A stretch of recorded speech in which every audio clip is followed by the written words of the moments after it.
All right. First of all, I wanted to thank Daria for taking the initiative for this panel and for co-organizing it so smoothly and collegially with me. Thank you very much, Daria, for that. All right. The starting point for my argument is Olga Kuczynska's compelling study of Chernobyl's persistent yet increasingly invisible health effects in Belarus. And Kuczynska takes her cues from a key observation by Svetlana Alexievich regarding the nature of this catastrophe. Our entire inner instrument is tuned to see, hear, or touch, but none of that is possible. That is in the case of Chernobyl. And Kuczynska argues that given this imperceptible and elusive nature of radiological hazards, the signs of radiation must be incessantly articulated through expert and lay practices alike. Radiation and its effects must be identified and must be made observable, she argues. In Belarus, her book demonstrates these processes of articulations have been increasingly unsuccessful, have in some cases also worked counterproductively, resulting in an increasing public invisibility rather than visibility of radiation. Of course, this has also political consequences, as Andrei also just demonstrated in his paper. Building on Kuczynska's study, my point of departure is that alongside the politics of invisibility that she meticulously charts in Belarus, popular culture, and especially visual popular culture too, is involved in visualizing, devisualizing, sometimes hyper-visualizing Chernobyl's persistent impacts. Yes, so I turn to popular culture, and obviously, and my premise there is that if the threats of radiation are imperceptible, popular culture has often eagerly set out to imaginatively show what exactly it is that escapes our senses. Obviously, culture is not bound to accuracy or scientific rigor, and that's precisely the point, right? It can freely speculate what Chernobyl means and how it supposedly puts us at risk. I zoom in. Also, what I wanted to say is that in many of these cases, what is under threat here is not necessarily the individual organism, but rather also the social and the cultural body, the national body, in many cases that is imagined to be under the threat of invisible dangers when it comes to Chernobyl. I zoom in on 3 cinematic visualizations from Ukraine, Belarus, and Russia. And my argument is that the imagination of Chernobyl in these films and series pivots on precisely these interactions between the invisible and the visualized. And I will show that these selected imaginations present the exclusion zone, specifically the zone of exclusion, as the stage for these interactions between what can and what cannot be observed. So on the one hand, the zone here appears as a place of emptiness, of invisibility, of evacuation, literally. But on the other hand, it is the site of elusive and insidious cultural threats that are imaginatively brought out into the open. So we could say, perhaps with Jacques Rancière, that these films and series involve an aesthetic distribution of the sensible. That is, and I simplify a bit, a restructuring of what or who presents itself to sense experience. Also, it brings about a reorganization of what or who has a part in the shared territory of the perceptible. And in this sense, these films and series discussed here, while fictional, while belonging to the category of entertainment, if you will, are by no means trivial.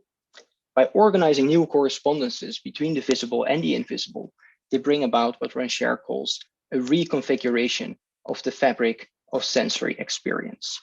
In a way, they build what he calls common sense, so shared sense, which is both inclusive and exclusive. All right, I turn to my first case, which is the 4-part miniseries Matylki it's a Ukrainian production from 2013, directed by Vitaly Vorobyov. I can do justice to the plot here, but the characters that propel the story forward are the young and spontaneous Alia, you see her on the right in the poster, and the conscript Pavel, and the latter is a liquidator in a horrifying cleanup operation. They develop an intense love affair. They have secret rendezvous in the evacuated zone of exclusion, while it becomes increasingly clear that both of them have accumulated fatal doses of radiation. I think Matylki could well have been titled Chernobyl Mon Amour, probably of all the series that I discuss here. I want to highlight a moment in the first episode of the series, where the film or where the series deviates from its otherwise conventional cinematic language. What we are shown here is a sequence of brief shots, each portraying an inhabitant of Pripyat engaged in their daily routines on the morning after the explosion. And the shots are suddenly interrupted by sort of visual glitches, also auditory glitches. And I give you an idea here of what they look like. They last very briefly. And they mark for the viewer, at least, the impact of radiation on the body of these citizens. Meanwhile, each of these normal citizens encounters ominous situations, at least situations that are ominous for the viewer. So officers wearing mouth masks, for instance, or a cleaning car methodically spraying the streets. And this creates a dramatic irony that relies on a painfully unequal distribution of the sensible.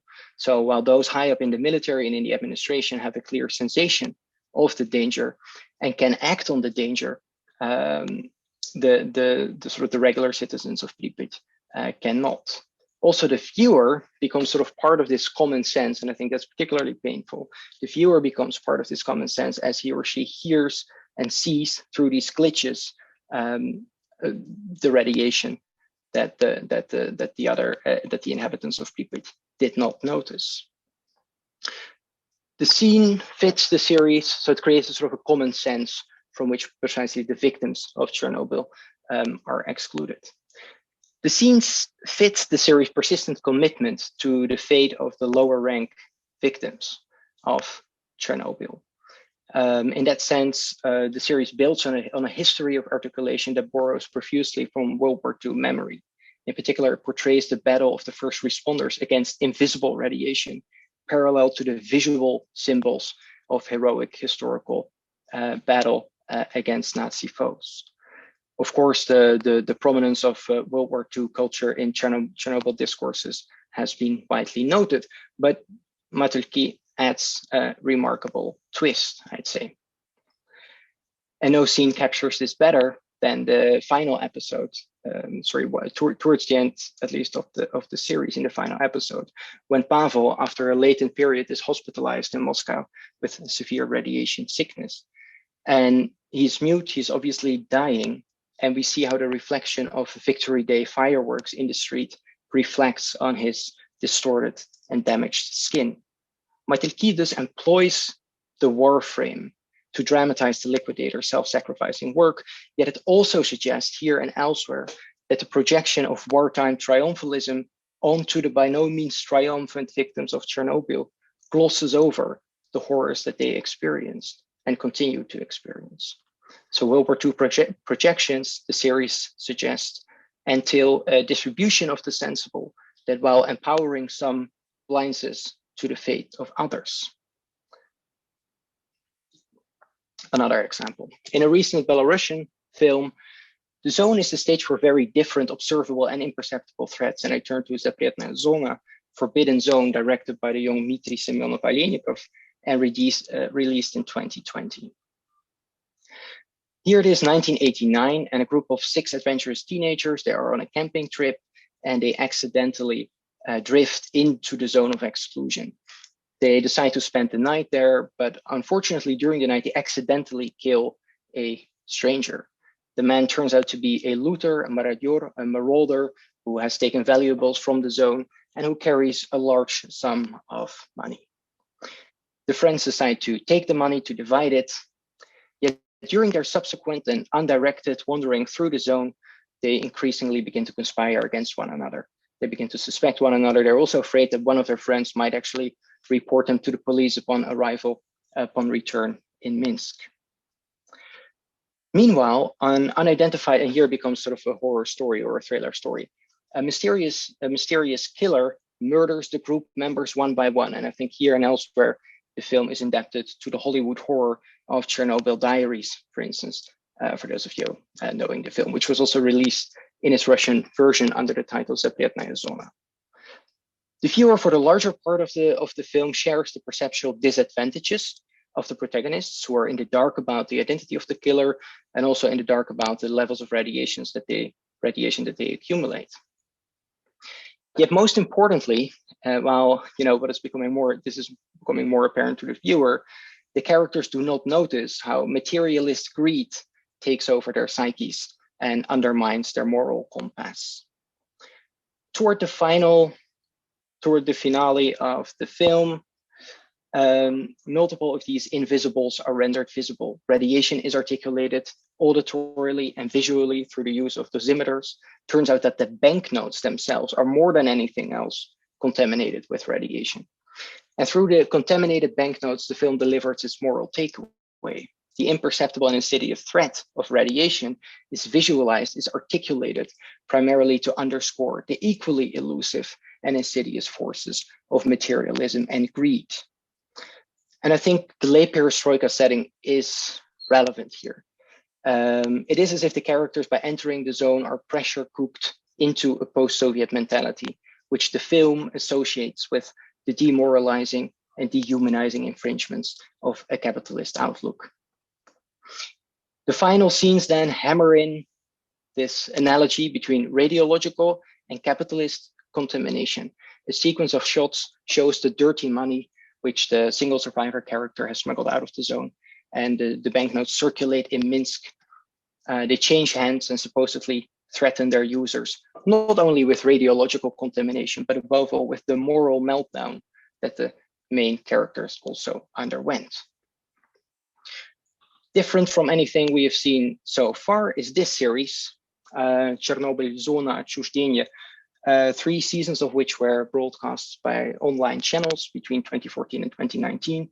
It's a Russian series and it targets a younger audience than most of the other things I've mentioned. Here we have 5 teenagers now from Moscow. They travel to Chernobyl, to the exclusion zone. They end up in the zone and they travel in time. So they travel to Pripyat in 86. They're also, of course, in the present of the film 2013. They even end up in the 1950s. But what is important is that the time travel and the characters' interventions in the historical events of Chernobyl change history and ultimately also change the history of the world, basically.